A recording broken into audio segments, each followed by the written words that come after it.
Okay, so tell me about the word analog. Yes, when you look at representational systems, certain things are analog. Something is not colourful to colourful. There are a very wide range between the two. On the other hand, there are certain aspects that are either black or white. There are no shades of grey. An example of that is something called, which we'll come on to too, it's called associated and dissociated.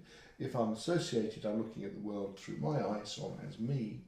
But if I'm dissociated, I'm like somebody looking at me in the picture. And you tend to be either one or the other. There's no halfway house. So, in which situations is it useful to establish whether something is analog or digital? I think it's important. I think it's important as part of understanding how you can develop representational systems.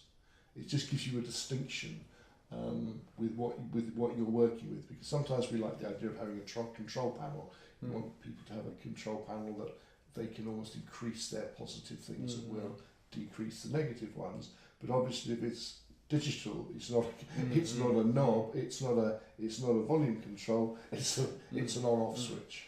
And I suppose there's a very mild danger in presupposing that somebody's thinking digitally when they may be analog or other way around. Right. I think some ways that I think it's not so much it's elements of how they're thinking, because in a way, if the majority of them will be analog, insofar as I say, if you look at brightness, if you look at colour. So yes, I've got lost. Okay, yeah, so there are things like, but I suppose that there's also quite a lot of, because we almost seem to talk in a digital way, because a word... There's words are digital, you either speak or you don't, but tone is variable.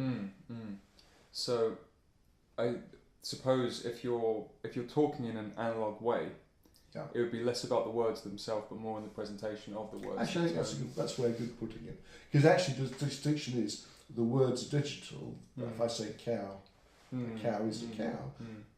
But on top of that, there's all sorts of analog things that will impact the final representation you get from me discussing a cow. And of course, some people will be very different. Some people will just listen to the words without the emotions or the tone behind it, whereas some people will be more influenced by the tone and the emotions than they will be by the words you use.